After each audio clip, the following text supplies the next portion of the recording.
Hey guys, Erwan Heussaff here. Thanks for dropping by yet again. We are making a delicious Filipino recipe. Now, being from the Philippines, we all have our different favorite dishes. Mine actually happens to be a Kaldereta. I actually like it with goat, but I'm gonna make it slightly more accessible for you today by using some beef.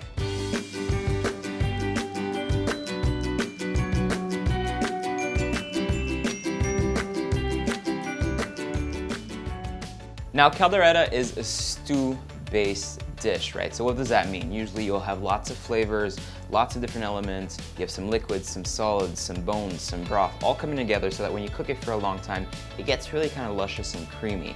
Being French, we look at techniques usually that help you get to where you want to go as quickly as possible, yet adding a lot of flavor to it. So in France, when we do stews, and we love our stews there, we usually finish it with some butter just because it adds so much more flavor and some natural creaminess to it. So by adding butter, your life gets so much better. This is really just to help coat the pan and to make sure that our butter does not burn. 1 or 2 heaped teaspoons of anchor butter right in there. And I'm gonna go right ahead and add in some onions and some garlic. Make a well in the center, and then we're gonna go ahead and start cooking our meat. So I got my cubed meat in here, and then my Kaldereta cut with the bones. And what I'm looking to do is really just brown everything on every possible side. Everything's nice and brown. We're gonna go ahead and add our other flavorings to the dish. So I've got some nice chicken liver spread here, and we're gonna mix that in together. Then I'm gonna go ahead and add a little bit of salt. Our beef is good, our liver is spread out. And then now we're gonna add in our tomato sauce. Just mix everything together. And finally we can add our beef broth. Just about 2 cups of that. Slowly mix everything, bring it to a nice rolling boil. Give it a taste.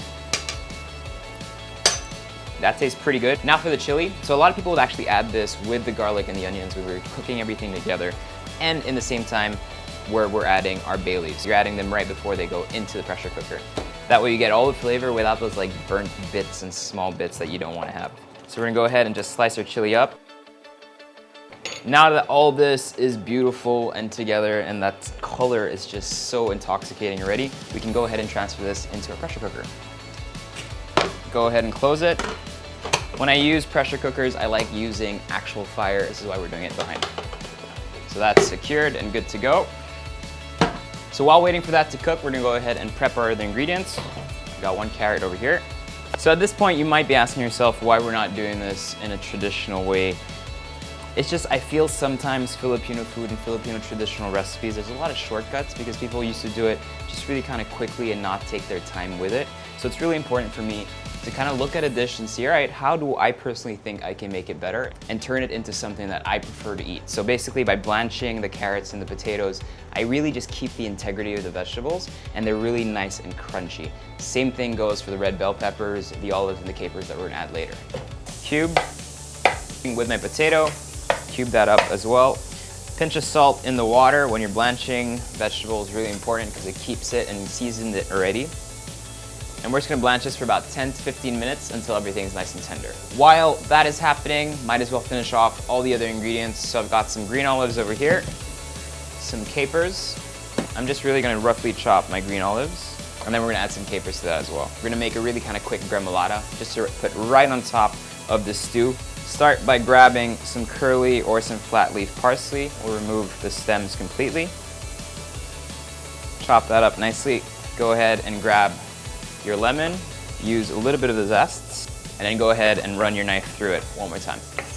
All that's ready. All we need to do now is wait for our stew to be ready and wait for our vegetables to be cooked. After about 30 minutes, everything's pretty much done. So what we did was just drain out all the water from the potatoes and carrots, keep them over here. And now what we're gonna do is just finish everything off. So before that, we're gonna add 1 red bell pepper and then slice that up. I'm gonna go ahead and add that to my empty pot here. And then to this, we're gonna add our capers and our green olives. Now to finish our stew, really easy. So I'm gonna grab my pressure cooker. I'm first gonna start by adding all my lovely pieces of meat here, making sure not to break anything. Then we're gonna go ahead and grab all that gorgeous sauce and add that to our pot here. Mix that all in together. Bring it up to a slight slow simmer. And we're just gonna really quickly re-add our carrots and potatoes, toss everything together. And now finally, to all this, we're gonna add in some cracked black pepper, turn off the fire, give it a taste. Need a little bit of butter. This will really just give it all that beautiful richness and creaminess. Like what we said in the beginning, just to kind of finish off that sauce, and a tad bit of salt. And then just mix all that together until it's well combined. And that is basically good to go. Transfer everything to our plate here.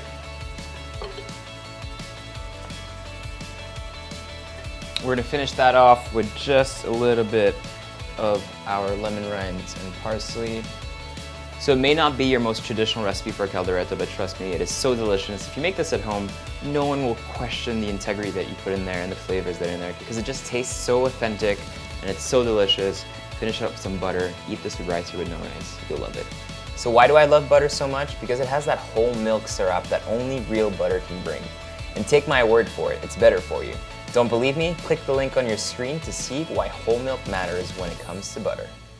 Hey guys, thanks again for watching. I really appreciate you stopping by and checking out our recipes, our travel videos, and everything else that we do. If you want to see more, please make sure to click the videos around me or click this subscribe tag right here.